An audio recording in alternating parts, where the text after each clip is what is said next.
નમસ્કાર દર્શક મિત્રો, આપ જોઈ રહ્યા છો 24 ન્યૂઝ ગુજરાત, જ્યાં સમાચાર છે સત્યના પક્ષે અને જનતાના માટેની લડત છે નિરંતર.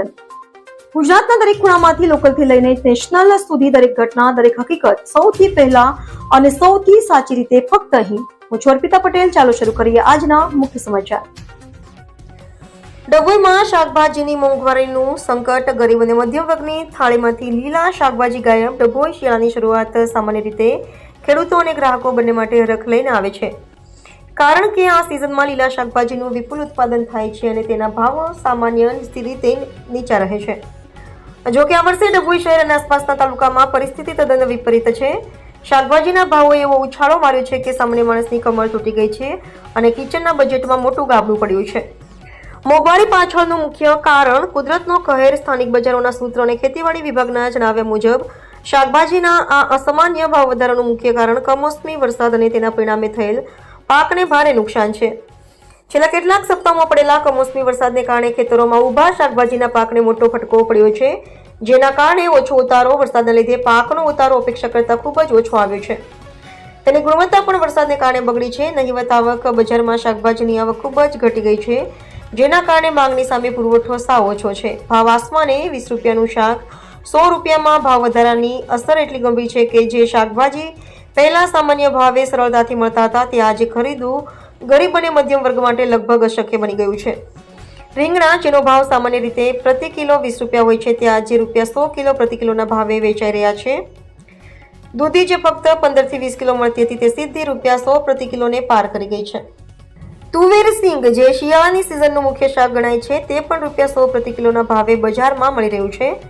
આ સિવાય ભીંડા, ટામેટા, વાલોર, પાપડી, મેથીની ભાજી અને અન્ય સિંગોવાળા શાકભાજીના ભાવો પણ ₹80 થી ₹100 પ્રતિ કિલોની રેન્જમાં પહોંચી ગયા છે. સામાન્ય માણસની વેદના. આ મોંઘા ભાવના કારણે ગૃહિણીઓનું માસિક બજેટ ખોરવાઈ ગયું છે. એક સામાન્ય પરિવાર જે રોજના 1 કિલો શાકભાજીની ખપત કરતો હતો, તે હવે માત્ર ½ કિલો શાકભાજી ખરીદીને સંતોષ માને છે. ગરીબોની થાળીમાંથી લીલા શાકભાજી ગાયબ થઈ ગયા છે અને તેઓને મજબૂરીવશ માત્ર ડુંગળી, બટાટા અને કઠોળ પર નિર્ભર રહેવું પડ્યું છે. ડભોઈના સ્થાનિક લોકોએ તંત્રને અપીલ કરી છે કે આવા ભાવ વધારાના મૂળ કારણોને શોધીને બજારમાં નિયમન લાવવામાં આવે, જેથી શિયાળાની સિઝનમાં સામાન્ય માણસ પણ પેટ ભરીને પૌષ્ટિક શાકભાજી ખાઈ શકે.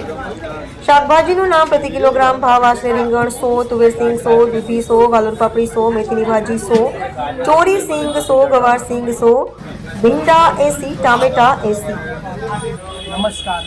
છેલ્લા 20 દિવસ પહેલા જે વરસાદ પડ્યો એની અસર શાકભાજી ઉપર ખૂબ જ પડી છે. ખેતરોમાં બધું શાકભાજી ખલાસ થઈ ગયું છે અને એની અસર શાકભાજીના ભાવ પર ખૂબ જ પડી છે. શાકભાજીની આવક એકદમ અડધી થઈ ગઈ છે, એના લીધે ભાવ ડબલ બમણા થઈ ગયા છે. હમણાં શાકભાજીના ભાવ આસમાન ઉપર છે.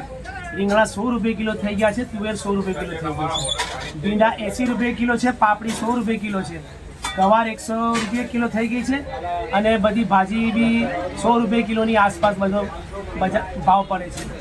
એની અસર ગ્રાહકો ઉપર ખૂબ જ પડી છે અને એમનું બજેટ પણ વધી ગયું છે.